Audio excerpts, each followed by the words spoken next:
Hey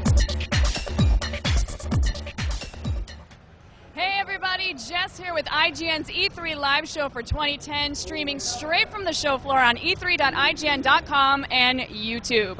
The gang at IGN is ready to blow your mind with 3 days of game demos, interviews, and new footage of all the biggest games here. But if that wasn't enough, we'll also be giving away some cool prizes each day via Twitter. Yeah, we know how much you guys like that free stuff, so make sure and stay tuned for the details. And for you viewers out there, if you have any comments about the show, hit us up on our Twitter at IGN, hashtag IGN Live, or join us on our Facebook. Anyway, there's a lot of awesome things headed your way, so let's get the ball rolling with something rather epic, and I do mean epic. Rev up those chainsaws because we're kicking off E3 2010 with Gears of War 3. Hey, I'm Hillary Goldstein. I'm here with Cliff Blazinski, who is the design director at Epic Games, here to show off Gears of War. So Cliff, you know, we're going to start off with the E3 demo that you showed at the Microsoft press conference, but we will end with something completely awesome. You mentioned at the press conference that there was a new mode called Beast Mode, and we're going to kind of reveal it for the first time today. Yeah, originally when we were thinking about the script, we were like, yeah, let's you know, talk about it, let's explain it. It's like, no, it'd actually be cooler to like let everybody wonder for like a day and a half what it is. So we're just like, yeah, it's Beast. Everyone's like, what does that mean? What could that be? So we actually have the first footage ever shown here. But I think it'd be kind of cool if we tease people for a little while longer. Well, I want to go through the E3 demo first. Yeah, sure. That way people can continue to wonder for the next 5 minutes or so, thinking what could Beast be. Yeah, keep them waiting. Yeah, so what's new about Gears of War? So people maybe who don't remember how Gears of War 2 ended, can you set up the story a little bit? Well, so at the end of Gears of War 2, Marcus and Delta Squad sunk Jacinto, which flooded the underground of the planet. It seemed to stop the Locust for a while, but it's been 18 months since the events of the last game, and now we have a new threat that's known as the Lambent. And these are these kinds of ever-mutating, kind of rebirth Locust-like creatures that are really, really tough to defeat, and they explode upon death, so that's an added extra element of danger. What we're seeing right now, we just saw the bayonet charge with the Retro Lancer, just kind of get that, pick a Locust up, stab him through the chest, and drop him, which is very visceral, very entertaining. Got a new digger launcher, which is kind of like an underground mine, a little creature that eats. This is me piloting right now and trying to not get killed. This is a new move that is called the mantle kick. You can climb over cover, kick a Locust over, grab him, and then take him as a hostage, attach a grenade to him, and send him towards a bad guy, take him out. Then I inadvertently knocked down Cole with that explosion. One of the other things we want to have is greater co-op interactions. So right here we have weapon swaps. I wound up getting a Lancer right here from Anya, so you can change weapons and ammo with your buddies. That's cool, right? Here you can see the Locusts who've been knocked out by the Lambent creatures. They kind of deploy by these stalks, which are these kind of tree-like organic substances. There's a Lambent right there. We also have a Drudge who mutates right there, one of the other Lambent types. Crazy arms flying out, tears a Locust in half right here, kind of top of the food chain now, right? One of our guys is getting fried by this kind of emulsion flame. We can pop their different arms, take them out with a couple clips. They wind up exploding upon death. Some of those guys wind up leaving their kind of head and neck around you have to take out as well, kind of like the Thing, right? Right. It's a lot more of a lush environment that you've seen in previous Gears of War games, not just that destroyed European architecture look that we have, right? So let me ask this. The tagline for Gears of War 2 was bigger, badder, more badass. Is this biggerer, badderer? There's no fancy tagline for this. It's just going to be the best looking, most enjoyable, most feature-rich, and most importantly, the most polished Gears game you've seen yet. There's a lot going on though, right? You get a chainsaw kick. If you chainsaw an enemy who explodes, you're probably going to want to kick him away from you and get him away when they blow up, right? The Lambent mutate in different ways. This one kind of mutates like a tree and is taller, spawning these little polyp-like creatures from below, these kind of like fast little crab-like monsters. He winds up popping, and then a larger threat comes out in a minute here, which was kind of the pleasing moment from the press conference. Everybody loved the Berserker in the first Gears of War, so we're like, how can we make the Berserker better, right? Let's mutate him, right? Let's mutate her, let's add some crazy tentacles, and let's make her faster, give her a jumping ability, and make her even uglier than ever. Let me ask this question. So the Lambent and the regular Locusts do not like each other. They do not. It's kind of a three-way battle right now, right? Okay. And the Lambent aren't really an organized force. They're kind of like this organic force of nature that just takes out anything that's in their way. So the Locusts are still tough. They have new ways to surprise you. But the Lambent are fast. They explode upon death. They mutate dynamically. And they're crazy. It's a great sequence. We're trying to avoid this bugger coming after me. Trying to wait for the Hammer of Dawn coming online. And trying to avoid everybody getting killed by the Lambent Berserker. Notice the Hammer of Dawn effects are improved. It's the latest Unreal Engine. We have amazing God beams coming out of the sky. It really pushes the Xbox 360 even further than Gears of War 2 did. And big finish. Well, if you're going to finish, you got to finish big, and this Well, is, yeah, this I is a mean, pretty there's crazy what better ending. way to finish than having a giant laser beam on your butt with a giant lambent berserker at the same time. Oh, we Exactly. also have exosuits right now. You can see the silverback mechs right there kicking the door shut. And then here's the entire group of Delta right there, wondering if we in fact did fry that bitch. Fry that bitch? Is Cole your favorite character you've ever created? What's that? Is Cole your favorite character you've ever created? I am very, I love Cole because he's just such a big, pile of charisma. But we have new characters such as Jace, who was featured in the comic books.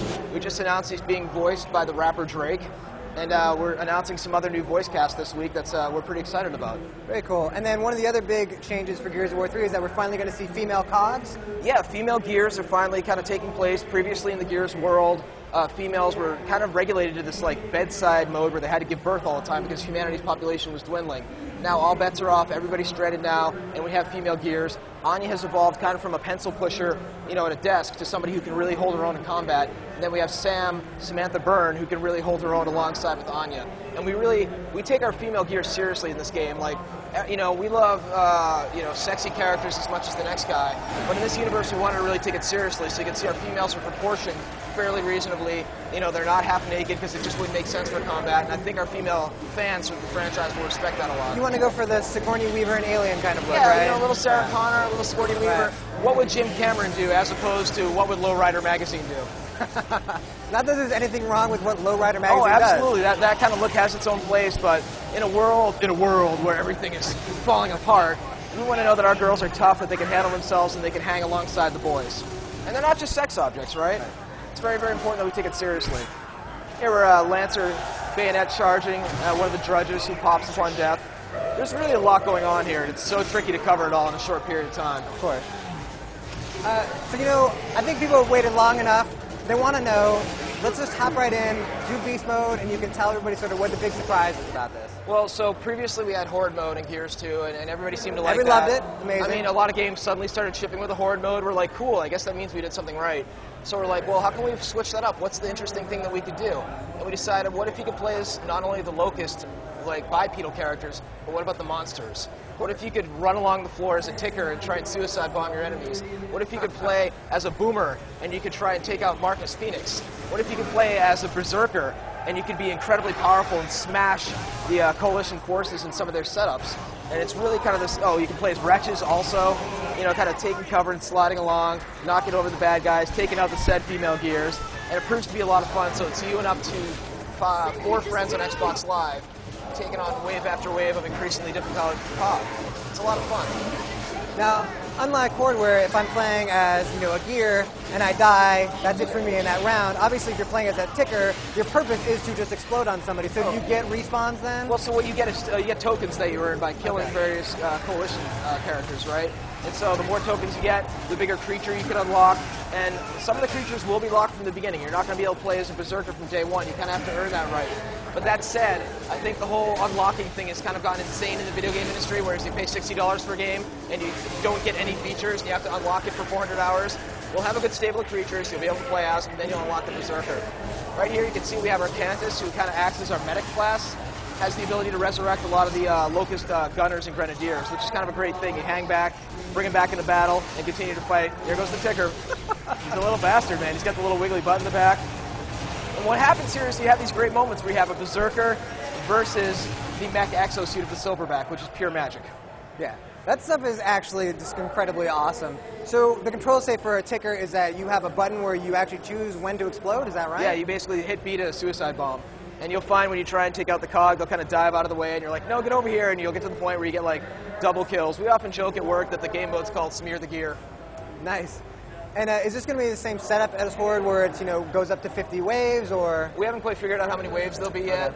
We've played around with different numbers. We want it to be a game mode that you can kind of jump in and play for 5 minutes, or you can play for 4 or 5 hours. So we're still tweaking those numbers right now. One of the things I loved about Horde mode was that because it had different maps, even though you were fighting against sometimes the same, sort of sets of waves, just the maps themselves made those fights different. Is that kind of the same setup that we're going to get with Beast? Well, one of the situations we have here is you can see the cog are kind of entrenched, with turrets and fences and things like that. So depending on the map, depending on the layout, you could wind up dealing with an entirely different base setup that could make it a lot more unique or a lot more difficult or a lot more fun. Cool. She can't stop watching the Berserker. She has this Hulk smash, right? And she's like, screw your couch, I'm going to knock it all over. Well, let's ask that. So, controlling the Berserker, what kind of moves do you have available to you? From the get-go, she has a kind of a B smash where she kind of smashes the ground, kind of causes a area like radial effect of everybody. But if you press and hold A, she does her traditional Berserker Scream, and then just smashes through everything, kind of like a roadie run from hell. It's a lot of fun. She's also kind of myopic, right? She has kind of bad eyesight. We're still tweaking the mode. It's not quite perfect yet, but it's really kind of bad eyesight, right? You kind of have to deal with that. You have this immense power, but you can't quite see that well. Cool. And then, I think I'm most interested actually in the Cantus, which is the Locust Priest. So is that sort of maybe like your healer class almost? Yeah, absolutely. The Cantus is kind of the healer class, and you can heal a lot of the bipedal Locust. And the funny thing about doing a class-based mode is that every person likes a different class, which is kind of the beauty of it. Some like being a suicide bomber, some like being a medic, some like being a big monster. We have something for everyone in this mode. Awesome. And can you tell us when can we expect Gears of War 3? Gears of War 3 is shipping in April 2011. Spring is the new fall. It really is. Thanks so much, Cliff. It's great seeing you. Good seeing you. Thanks, guys. It's good to see Marcus and company back in action. Now, if you guys have any comments about what you saw, remember, good to see Marcus and company back in action. Now, if you guys have any comments about what you saw, remember to follow our Twitter at IGN or join our Facebook. Coming up next, we have another epic. To get remember to follow our Twitter at IGN or join our